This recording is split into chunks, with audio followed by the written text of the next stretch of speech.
Guys, semalam aku ada buat video pasal 3 orang Islam dekat Perlis kena terajang keluar daripada parti tu kan. Saja je aku buat video macam tu. Sebab kadang-kadang aku pun nak try juga rasa macam mana jadi orang yang bercakap tak ada ilmu. Aku nak cuba juga belajar jadi macam tu. Sebab kadang-kadang ada orang tu dia komen apa yang jadi dalam PKR tu seolah-olah dia faham perlembagaan PKR. Dia tahu apa yang jadi dalam PKR. Tapi tak apa, tak tepi benda tu. Aku pun tak teringin nak belajar pasal perlembagaan PAS pun sebenarnya. Sebab kalau tengok sejarah ni, PAS pernah khianat Pakatan Rakyat. Lepas tu khianat Muafakat Nasional, dan sekarang ini bila berlaku dekat Perlis, aku tengok Tuan Ibrahim cakap apa, Bersatu tak boleh diam dalam isu plot ini apa semua kan. Aku tak tahu siapa pengkhianat, tapi yang aku nampak kalau tengok pada mandat rakyat tahun 2020 tu, sepatutnya 2018 Pakatan Harapan menang mandat rakyat dan 2020 dirampas lah, ataupun dalam bahasa yang mudah kita faham, dikhianati mandat tersebut. Jadi kerajaan baru ketika itu adalah kerajaan yang sekarang ini kita kenal sebagai Perikatan Nasional lah. Ada PAS, ada Bersatu dalam tu. Walaupun orang kata itu bukan PN, tapi aku nampak itu PN. Sebab aku nampak berkuasa penuh pada waktu itu Bersatu dengan PAS. UMNO macam disisihkan je. Macam tak ada apa kuasa pun dalam kerajaan darurat pada ketika itu. So kalau kita tengok, lepas daripada pembentukan kerajaan baru pada PRU ke-15 yang lalu, bila diumumkan Pakatan Harapan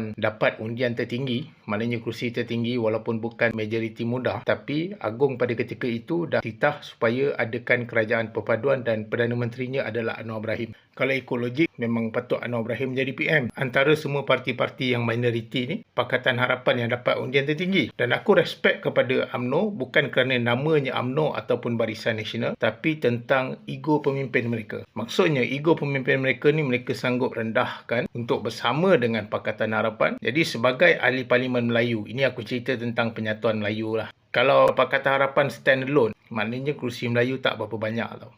Jadi bila UMNO support, UMNO top up dekat situ, sekurang-kurangnya kursi Melayu lebih banyak. Sebenarnya nak jadi penyatuan Melayu ni, kita tak perlu tebuk atak pun. Sebab Melayu ni adalah bangsa yang ada maruah, ada harga diri. Jadi bila kita nakkan sesuatu, kita tak perlu main jalan belakang. Kita boleh je sokong dengan cara depan, macam yang UMNO buat sekarang ini. Untuk tempoh kali ini memang bersama dengan Pakatan Harapan untuk menjaga kestabilan politik. Bila berlakunya kestabilan politik dalam negara, segala manfaat boleh diberikan kepada rakyat semula. Sebab apa? Bila negara kita stabil, pelabur akan mula yakin untuk labur di negara kita. Kalau aku letakkan diri aku sebagai seorang pelabur, aku akan cari tempat yang stabil untuk aku lakukan pelaburan. Aku tak nak hari ni aku labur, besok Perdana Menteri bertukar. Esok aku labur, lusa Perdana Menteri bertukar. Jadi benda tu dia cacah marba, macam tak syok lah. So bila aku tanya geng pembangkang lah, terutamanya kawan-kawan aku malas tanya orang yang aku tak kenal lah. Kawan-kawan aku yang mana sokong pembangkang, aku tak pernah marah diorang. Sebab bagi aku pilihan politik ni pilihan masing-masing lah. Aku tak boleh paksa orang untuk sokong apa yang aku sokong. Sebab aku bukan diktator dan aku bukannya Firaun yang boleh paksa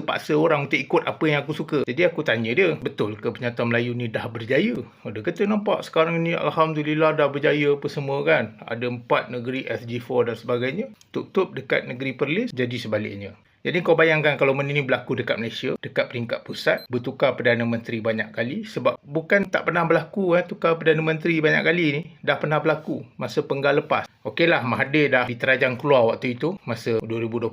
Dan Muhyiddin Yassin masuk. Tak sampai 2 tahun pun diterajang pula Muhyiddin Yassin. Padahal dalam gabungan tersebut majoriti Melayu tau. Maknanya pusat kuasa orang Melayu kat situ. Tapi bergaduh sama sendiri. Jadi bila berlaku dekat Perlis, bila aku tengok balik, benarlah seperti yang sahabat aku cakap, iaitu Iswadi Murni. Dia pernah cakap yang pengkhianat akan dikhianati. Tapi yang paling aku kelakar tu bila aku tengok ada satu komen lah, seolah-olah macam DAP terlibat dalam game ini. Nampak tak? Dia umpama macam engkau sendiri rosak tapi engkau salahkan orang lain. Lebih kurang macam tu.